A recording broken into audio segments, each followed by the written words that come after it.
welcome back. This segment is going to be focused on associate compensation. So, for associates, this segment is for you. Lee, question for you. What do you believe to be the better compensation models for an associate and why? Yeah, so I'm generally concerned that when the associates come to work in the practice, that they don't feel like they are working on things that they shouldn't be working on, either because they don't have the right amount of time or they don't have the right amount of experience. And I'm very sensitive to the fact that they need to graduate into the practice. And I find a lot of the associates that fail in practices fail because they try to do too much too soon. So I'd like to set up a compensation model that allows them to graduate in to the practice. And so I generally like to see them get paid on a per diem basis first. So if we pay the associate on a $300, $400, $500, whatever the amount is per diem basis for the first 3 months, then the associate shows up and the associate's not worried about how many patients are on the schedule, not worried about overdiagnosing, over-treatment planning, or doing work that they shouldn't be doing. I want them to just focus on high-quality dentistry.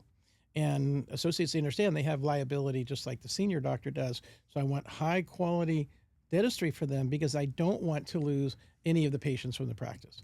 It's very hard to get patients from the practice. And if I bring the associate in, I'm trusting them that they're going to be additive. They're going to help us bring more patients in. They're not going to cause us to lose patients. So I'd like to see them feel comfortable initially working in the practice. So I'd like to see it on a per diem basis. Then after a period of time, you can go to a hybrid model. And the hybrid model, as you know, is a per diem basis or the grade of a per diem basis or a percentage of gross revenue. So $500 a day or 30% of collections production, whatever we set up. And then, if you want to go into a strictly entrepreneurial model, after a period of time, you could take them straight to a percentage of revenue. And so you can tell me what your concerns are about that, but that's how I generally like to see it. A lot of my contracts don't always come out that way.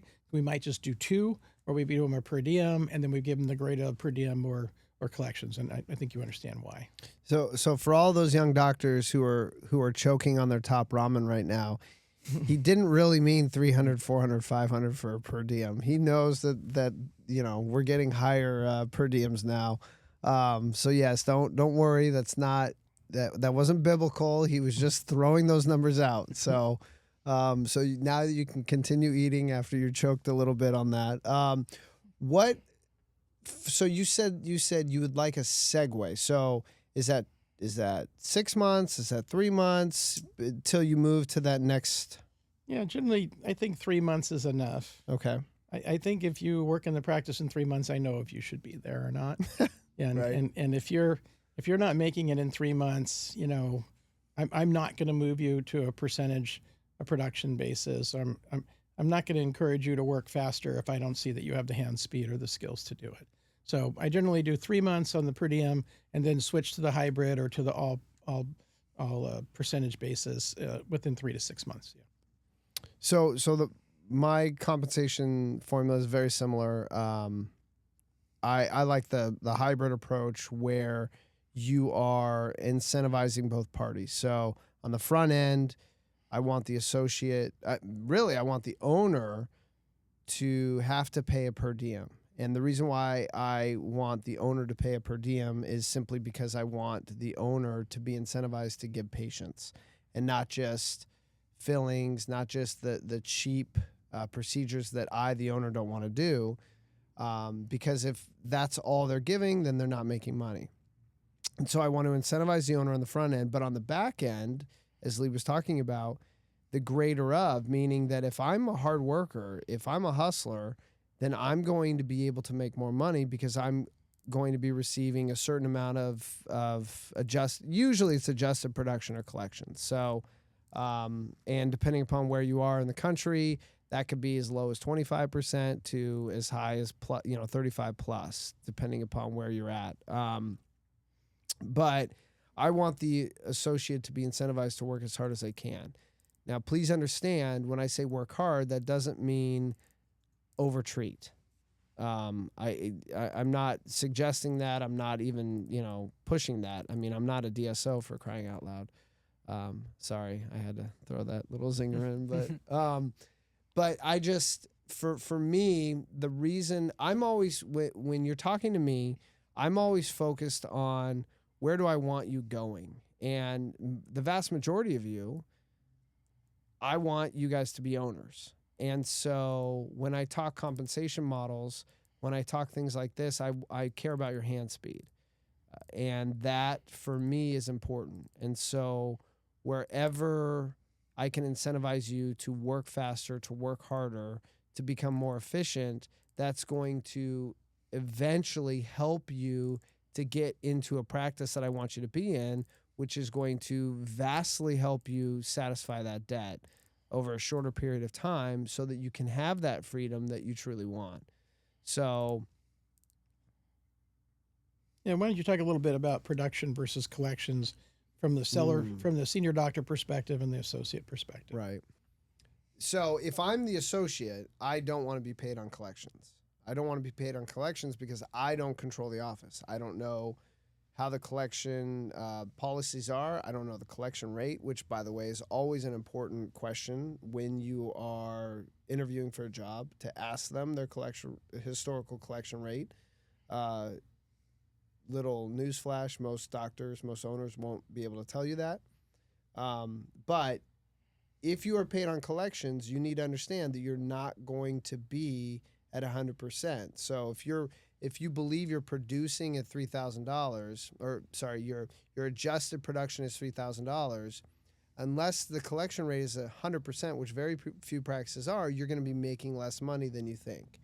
So it's always an important point to find out the historical collection, because if the practice is at 88%, 90% collection rate, that's, you're giving a 10% discount on your compensation. And so when I represent associates, I'm always pushing for adjusted production. Adjusted production is basically the production that you do minus insurance reimbursement rate reductions or coupons or discounts that the practice offers. So I tend to push for adjusted production because the associate doesn't control any of the collections. They have no say over what is and is not collected, or how aggressive or non-aggressive they are going after patients. So, but one thing that I've been seeing sneaking up is a lot of DSOs or group practices will call it adjusted production, but then you see that it's actually collections. So they'll say insurance reimbursement rate reductions, coupons, discounts, bad debt, which obviously means lack of collecting on that patient fee. So you definitely need to read the contract to make sure that what you think you're getting is what you're getting. Adjusted production doesn't matter if it's collected or not. And so that, in my opinion, incentivizes the owner to make sure that their collection policies are up to date, are relatively, I don't want to say aggressive, but relatively efficient so that the collection rate is high.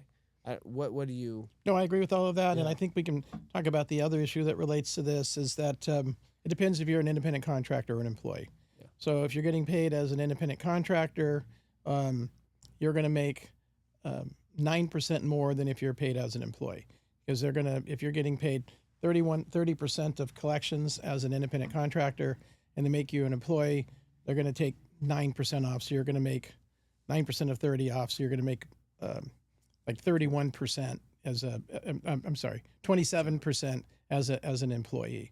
So just wrapping it all up, there's different ways to be paid as an associate: per diem, hybrid per diem, greater per diem, or collections. You can get paid on a straight production basis or collection basis.